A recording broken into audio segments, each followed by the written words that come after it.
അതെ ഗൈസ്, അപ്പോൾ നമ്മൾ സിനിമയ്ക്ക് പോകട്ടെ. നമ്മളിതേ ഹോസ്റ്റലിൽ നിന്നൊക്കെ ഇറങ്ങിയിട്ടുണ്ട്. നമ്മൾ ഇറങ്ങുമ്പോൾ ഇവിടെ ഹോസ്റ്റലിൻ്റെ പുറത്ത് ഇങ്ങനെ എന്തോ ഒപ്പിടുന്ന സംഭവം ഉണ്ടായിരുന്നു. എന്തോ ആൻറ്റി ഡ്രഗ്സിൻ്റെ എന്തോ ഒരു ക്യാമ്പയിനൊക്കെ നടന്നിട്ടുണ്ടായിരുന്നു. പിന്നെ അതാ നമ്മുടെ കൂടെ ഒന്ന് സിനിമയ്ക്ക് ഫ്രണ്ട് ഉണ്ടായിരുന്നു. ഇവളിതാ ക്യാമറ കണ്ട പൊളിക്കലാണ്. അങ്ങനെ അവൾ ഫുഡ് കഴിക്കണവരെ നമ്മൾ വെയിറ്റ് ചെയ്തു. അവൾ പി ജിയിലാണ് നിൽക്കുന്നത് പുറത്ത്. അപ്പോൾ നമ്മൾ അവിടെ പോയി അവളെ വെയിറ്റ് ചെയ്യലായിരുന്നു. അങ്ങനെ നമ്മൾ ബസ്സൊക്കെ കയറി തിയേറ്ററിലോട്ട് എത്തിയിട്ടുണ്ടായിരുന്നു. തിയേറ്ററിനെ കുറിച്ച് പറയാന്നുണ്ടെങ്കിൽ നല്ല വമ്പൻ തിയേറ്ററായിരുന്നു. പിന്നെ കുറച്ച് സൗണ്ട് കുറച്ച് കുറവായിരുന്നു. ബാക്കിയൊക്കെ ഓക്കെയാണ്, നൈസായിരുന്നു. ആംബിയൻസ് ഒക്കെ സൂപ്പറായിരുന്നു. പ്രൊമോഷൻ അല്ലാട്ടോ,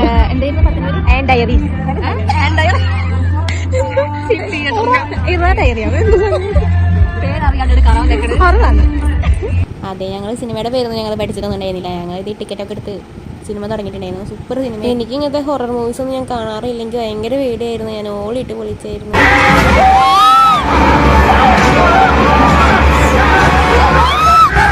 സിനിമയിലോട്ട് വരികയാണെന്നുണ്ടെങ്കിൽ സൂപ്പർ മൂവിയാണ് ഗൈസ്. എല്ലാവരും തിയേറ്റർ എക്സ്പീരിയൻസ് ചെയ്യണം. ആക്ടറൊക്കെ സൂപ്പറാണ്. പിന്നെ നമ്മളിത് ബ്രേക്ക് കിട്ടിയപ്പോൾ ഈ പോപ്കോണും അതുപോലെ തന്നെ മാഡാങ്കിൾസും മേടിച്ച് കഴിച്ചു. സംഭവം മൂവി ഭയങ്കര ഹൊറർ മൂവി ആണെങ്കിലും തിയേറ്ററിൽ ഫുള്ള് വൈബായിരുന്നു. എല്ലാവരും ഭയങ്കര ഓടിയിടലും ചിരിക്കലൊക്കെ ആയിരുന്നു. അത് കാരണം പിന്നെ അത്ര പേടി ഉണ്ടായിരുന്നില്ല. നമ്മളിപ്പോൾ സിനിമ കണ്ട് ഇറങ്ങിയിട്ട് നമുക്ക് ഒരു റിവ്യൂ ചോദിക്കാം. എങ്ങനെയുണ്ടായിരുന്നു? അടിപൊളി. നമ്മൾ ഓളിയിട്ട് ഓവറാക്കി ചളക്കി. നമ്മൾ പേടിച്ചൊന്നുമില്ല. അത് കഴിഞ്ഞപ്പോൾ നമ്മളിത് ഈ പർപ്പിളിൻ്റെ ഷോപ്പ് ഉണ്ടായിരുന്നു. അപ്പോൾ നമ്മൾ അങ്ങോട്ടൊക്കെ കയറി. അവിടെ ചെന്ന് കയറിയപ്പോൾ നമ്മുടെ കണ്ണ് തള്ളിപ്പിക്കാൻ വേണ്ടിയിട്ട് എന്തൊക്കെ സാധനങ്ങളായിരുന്നു. അതൊക്കെ കിട്ടിയാൽ കൊള്ളാമെന്നുണ്ടായിരുന്നു. പക്ഷെ നമ്മൾ പൈസ ഉണ്ടായിരുന്നില്ല ഗൈസ്. നമ്മൾ പിന്നെ ഇത് അവിടെ നിന്ന് ഓരോന്ന് ടെസ്റ്റ് ചെയ്യാറുണ്ടായിരുന്നു. എവിടെ പോയാലും ഇതാണല്ലോ മെയിൻ പണി. അപ്പോൾ പിന്നെ അത് ലിപ്സ്റ്റിക്കൊക്കെ എടുത്ത് ടെസ്റ്റിംഗ് ആണ്. അപ്പോൾ അടുത്ത സ്റ്റാഫ് നമ്മളെ വിളിച്ചിട്ട് മേക്ക് ഓവർ ചെയ്ത് തരാമെന്നൊക്കെ പറഞ്ഞു. അങ്ങനെ നമ്മൾ മേക്കപ്പ് ഒക്കെ റിമൂവ് ചെയ്ത് അവർ നമുക്ക് കണ്ണിൻ്റെ മുകളിൽ എന്തൊക്കെയൊക്കെയോ ചെയ്തായിരുന്നു. നല്ല രസമുണ്ടായിരുന്നു അവരുടെ പ്രൊഡക്ട്സ് ഒക്കെ ഇട്ടിട്ട്.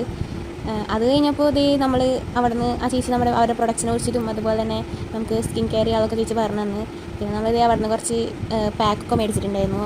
അതൊക്കെ മേടിച്ച് നമ്മൾ തിരിച്ചു പോയായിരുന്നു. അപ്പോഴാണ് ഫ്രണ്ടിന് ത്രെഡ് ചെയ്യാന്നുള്ളത് പറഞ്ഞത്. അപ്പോൾ നമ്മൾ അവളെ കൊണ്ടൊരു ബ്യൂട്ടി പാർലറിലോട്ട് പോയിട്ടുണ്ടായിരുന്നു. നാച്ചുറൽസിലോട്ടാണ് പോയത്. പക്ഷെ നമ്മൾ കയറിയപ്പോൾ നല്ല പ്രീമിയം ടച്ച് ബ്യൂട്ടി പാർലറൊക്കെ ആയിരുന്നു. ഭയങ്കര ഇഷ്ടപ്പെട്ടായിരുന്നു. ആംബിയൻസും കൊള്ളായിരുന്നു. അങ്ങനെ നമ്മൾ ത്രെഡ് ചെയ്തൊക്കെ വന്ന് പൈസ ചോദിച്ചപ്പോൾ അവളുടെ കണ്ണ് തള്ളിയായിരുന്നു.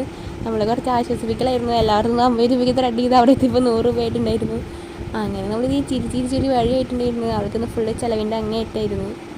അങ്ങനെ നമ്മളിത് പേയ്മെൻ്റ് ഒക്കെ കൊടുത്ത് അവിടെ നിന്ന് ഇറങ്ങിയിരുന്നു. അവളുടെ മുഖം കാണുമ്പോൾ ഞങ്ങൾക്ക് ചിരി വരില്ലായിരുന്നു. ഫുള്ള് മൂഞ്ചിലാണ്. പിന്നെ നമ്മളിത് ഹോസ്റ്റലിലൊക്കെ എത്തിയിരുന്നു. അപ്പോൾ ഇത്രയ്ക്കൊക്കെ ഉള്ളൂ ഗൈസ്. ബൈ.